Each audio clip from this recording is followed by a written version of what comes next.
घुप्प अंधेरी रात में एक व्यक्ति नदी में कूदकर आत्महत्या करने का विचार कर रहा था। वर्षा के दिन थे और नदी पूरे उफान पर थी। आकाश में बादल घिरे थे और रह रहकर बिजली चमक रही थी। वो शख्स काफी धनी व्यक्ति था, लेकिन अचानक हुए घाटे से उसकी सारी संपत्ति चली गई थी। उसके भाग्य का सूरज डूब गया था। चारों ओर निराशा ही निराशा थी और भविष्य नजर नहीं आ रहा था। उसे कुछ सूझ नहीं रहा था कि क्या करे, तो उसने स्वयं को समाप्त करने का विचार कर लिया और नदी में कूदने के लिए जैसे ही चट्टान के छोर पर खड़ा होकर वह अंतिम बार ईश्वर का स्मरण करने लगा, तभी दो मजबूत बाजुओं ने उसे कसकर जकड़ लिया और नदी के किनारे ले आया। बिजली की चमक में उसने देखा कि एक वृद्ध साधु उसे पकड़े हुए है। उस वृद्ध ने उससे निराशा का कारण पूछा और किनारे लाकर उसकी सारी कथा सुनी। फिर हंसकर बोला, तो तुम ये स्वीकार करते हो कि पहले तुम सुखी थे? सेठ बोला, हाँ, मेरे भाग्य का सूर्य पूरे प्रकाश से चमक रहा था। सब और मान सम्मान और संपदा थी।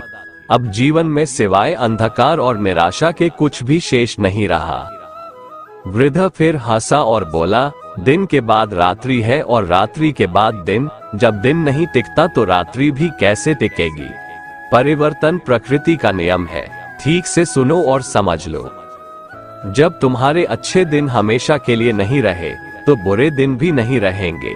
जो इस सत्य को जान लेता है, वो सुख में सुखी नहीं होता और दुख में दुखी नहीं होता। उसका जीवन उस अडिग चट्टान की भांति हो जाता है, जो वर्षा और धूप में समान ही बनी रहती है। सुख और दुख को जो संभाव से ले, समझ लो कि उसने स्वयं को जान लिया। सुख दुख तो आते जाते रहते हैं, यही प्रकृति की गति है। सोचो, यदि किसी ने जीवन में एक जैसा ही भाव देखा, हमेशा सुख का ही, जिस चीज की आवश्यकता हुई उससे पहले वो मिल गई, तो क्या वो कुछ उपहार पाने की खुशी का अनुभव कर सकता है? दुख न आए तो सुख का स्वाद क्या होता है, ये कोई कैसे जाने। इसलिए जीवन में सुख और दुख दोनों जरूरी है। जो इस शाश्वत नियम को जान लेता है, उसका जीवन बंधनों से मुक्त हो जाता है। दोस्तों, इस संसार में हर प्राणी सिर्फ सुख की कामना करता है, दुख की कामना कोई नहीं करता।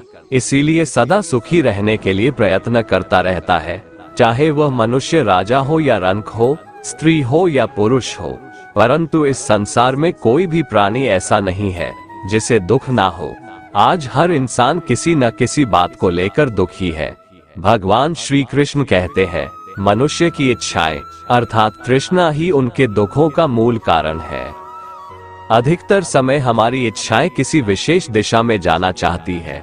यदि उस दिशा में जाने में हमें सफलता मिले तो हमें सुख की, और यदि असफलता मिले तो दुख की अनुभूति होती है। सुख और दुख की यही परिभाषा है। प्यासा आदमी पानी के गिलास की तलाश करता है। यदि उसे पानी मिल जाता है तो वह सुखी होता है, और न मिले तो दुखी। कोई महत्वाकांक्षी व्यक्ति संसार का सबसे धनी मनुष्य बनना चाहता है। यदि इसमें वह सफल हो जाता है तो वह सुखी होगा, और यदि असफल रहता है तो दुखी। जो इच्छाएं किसी भी दिशा में न जाना चाहे, उससे हमें न सुख मिलता है न दुख। जब तक हमारी इच्छाएं दिशागत है, हमें सुख के साथ दुख का अनुभव होना स्वाभाविक है, क्योंकि हमारी इच्छाओं की किसी विशेष दिशा में गति हमेशा सफल नहीं हो सकती। जितना अधिक हम सुख की तलाश में दौड़ेंगे, हमें उसी अनुपात में दुख मिलेगा। किसी भी व्यक्ति को जीवन में कितना सुख मिलेगा और कितना दुख, यह इस बात पर निर्भर करता है कि उसकी चेतना किस प्रकार की दिशाओं में गति करना चाह रही है। भगवान श्री कृष्ण कहते हैं, जो व्यक्ति अपनी सभी इच्छाएं त्याग देता है, वो सुख दुख से परे हो जाता है। जिस प्रकार समुद्र की स्थिति अचल है, भारी से भारी आंधी तूफान आने पर या अनेक नदियों के जल प्रवाह उसमें प्रविष्ट होने पर भी वो अपनी स्थिति से विचलित नहीं होता, मर्यादा का त्याग नहीं करता, उसी प्रकार जो मनुष्य अपनी सभी इच्छाएं त्याग चुका है, जिसने परमात्मा को ही अपना सब कुछ मान लिया है, वैसा मनुष्य योगी के समान है। बड़े से बड़े सांसारिक सुख दुखों का संयोग वियोग होने पर भी उसकी स्थिति में जरा भी अंतर नहीं पड़ता। वह योगी परमात्मा में नित्य, निरंतर, अचल और एकरस स्थित रहता है। जो मनुष्य संपूर्ण कामनाओं को त्याग कर ममता रहित, अहंकार रहित और स्पृहा रहित होकर विचरण करता है, वही मनुष्य शांति को प्राप्त कर पाता है। मनुष्य अपने ही कर्मों के कारण सुख दुख, लाभ हानि, जन्म मरण प्राप्त करता है। कर्म जानबूझकर किया गया हो या अनजाने में, उसका फल कर्ता को जरूर मिलता है। एक गाय दलदल में फंसी हुई थी। एक चोर वहां से गुजरा, लेकिन गाय को उसी हाल में छोड़कर वह आगे बढ़ गया। कुछ दूर चलने पर उसे सोने की मोहरों से भरी थैली मिली। थोड़ी देर बाद एक वृद्ध साधु उसी मार्ग से गुजरा। गाय को दलदल में फंसा देखकर साधु ने उसकी मदद की। साधु ने गाय को बचा लिया, लेकिन साधु आगे बढ़ा तो एक गड्ढे में गिर गया। नारद ने इस घटना पर भगवान से पूछा, ये कौन सा न्याय हुआ प्रभु? भगवान मुस्कुराते हुए बोले, नारद यह सही ही हुआ। जो चोर गाय को बचाए बगैर आगे बढ़ गया, उसे इस पाप के कारण केवल कुछ मोहरें ही मिली, जबकि उस वृद्ध साधु को गड्ढे में इसलिए गिरना पड़ा क्योंकि उसके भाग्य में मृत्यु लिखी थी।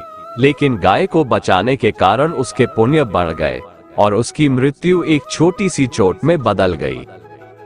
श्री कृष्ण कहते हैं, मनुष्य को जीवन में हमेशा अच्छे कर्म करने चाहिए, क्योंकि कर्म रूपी फसल इंसान को हर हाल में काटना ही पड़ता है। अच्छे कर्मों का फल हमेशा अच्छा होता है और बुरे कर्मों का फल बुरा ही होता है। दोस्तों, कहने का सीधा मतलब है कि सुख और दुख हमारे कर्मों पर निर्भर करता है। एक साधु पुरुष को दूसरों को सुखी देखकर सुख मिलता है, दूसरों की सहायता करके वह खुश होता है, और एक नीच प्रवृत्ति वाला मनुष्य को दूसरों को दुखी देखकर सुख मिलता है। कई बार प्रारब्ध अर्थात पूर्व जन्म में किए हुए गलत कर्मों की वजह से भी मनुष्य को दुख भोगना पड़ता है। इसलिए हमेशा प्रयास करें कि आपके द्वारा कोई बुरा कर्म ना हो। भगवान कहते हैं, जीवन में हमेशा सुखी रहने के लिए मुझसे नाता जोड़ो। जो मनुष्य मुझसे नाता जोड़कर श्रद्धा भाव से मेरी भक्ति करता है, मैं उसे वो हर चीज देता हूँ जो उसके पास नहीं है, और जो उसके पास है मैं हमेशा उसकी रक्षा भी करता हूँ। मैं अपने भक्तों को कभी दुखी नहीं देखना चाहता हूँ। भगवान श्री कृष्ण के इस वाणी को भक्त प्रहलाद के जीवन से जोड़कर अच्छे से समझा जा सकता है। गर्म तेल से भरी कढ़ाई में विष्णु भक्त प्रहलाद को बैठा दिया जाता है और चूल्हे की आग तेज कर दी जाती है। फिर भी भक्त प्रहलाद का तनिक भी बाल बांका नहीं होता है। प्रबल प्रेम के पाले पड़कर प्रभु को नियम बदलते देखा। अपना मान टले टल जाए, भक्त का मान ना टलते देखा। भगवान कहते हैं, जो मेरे भक्तों को कष्ट पहुंचाता है उसे मैं दंड देता हूँ। इसीलिए हे मानव, तुम मुझे अपना बना लो, मैं तुम्हें हर खुशी दूंगा। मेरी भक्ति के प्रताप से दुख तुम्हारे जीवन से कोसों दूर रहेगा। जो मेरी भक्ति नहीं करते हैं, जो पंच पापों में उलझकर भौतिक सुखों की प्राप्ति हेतु दिन रात प्रयत्न करते हैं, वो मन से सदा दुखी रहते हैं। उनके लिए जीवन और जीवन के बाद का जीवन बहुत ही कष्टदायक होता है। दुख आने का एक महत्वपूर्ण कारण मनुष्य का मोह भी है। मोह बुद्धि का अज्ञान होता है, और इसी अज्ञान के कारण मनुष्य भौतिक आकर्षण में फंस जाता है। वो जानता नहीं कि देह तथा समस्त भोग नश्वर है। जब मनुष्य सत, असत, नित और अनित के बीच का भेद जान जाता है, तब वह निराशक्त हो जाता है। उसे किसी भी चीज का आकर्षण नहीं रह जाता है। तब वह मनुष्य परम सुख की अनुभूति पाता है। अगर मनुष्य अपने इच्छाओं का त्याग करे, तो उसके जीवन में सुख के अलावा और कुछ नहीं होगा। मनुष्य के दुखों का एक और मुख्य कारण मृत्यु का भय होना भी है। श्री कृष्ण कहते हैं, मृत्यु एक अटल सत्य है जिसे कभी बदला नहीं जा सकता है। इस संसार का जब से निर्माण हुआ है, तब से जन्म मृत्यु का चक्र चलता आ रहा है। जिस प्रकार मनुष्य अपने पुराने वस्त्रों को त्याग कर नए वस्त्र धारण करता है, ठीक उसी प्रकार आत्मा पुराने व्यर्थ शरीर को त्याग कर नए शरीर को धारण करती है। ये प्रकृति का नियम है। इस सत्य को स्वीकार करके भयमुक्त होकर आज में जीना चाहिए। ज्ञानी व्यक्ति ना तो मरने वाले का शोक करते हैं और ना ही उनका शोक करते हैं जो अभी जिंदा है, क्योंकि वो जानते हैं जो मर गया वो फिर से जन्म लेगा और जो जिंदा है वो एक दिन जरूर मरेगा। श्रीमद् भगवत गीता में भगवान श्री कृष्ण दुखों से मुक्ति पाने का उपाय बताते हुए कहते हैं कि मनुष्य को अपने मन को नियंत्रण में रखना चाहिए। परिस्थिति चाहे जैसी भी हो, बिना विचलित हुए अपने मार्ग पर सदा आगे बढ़ते रहना चाहिए। जो मनुष्य इस प्रकार से अपने मन को नियंत्रित करके कर्म करता है, सुख दुख का बंधन उससे कोसों दूर रहता है। दोस्तों, अगर आपको हमारा ये वीडियो पसंद आया तो कमेंट में जय श्री राधे कृष्ण लिखें और ऐसे ही प्रेरणादायक वीडियो देखने के लिए हमारे चैनल को सब्सक्राइब कर लें। जय श्री राधे कृष्ण।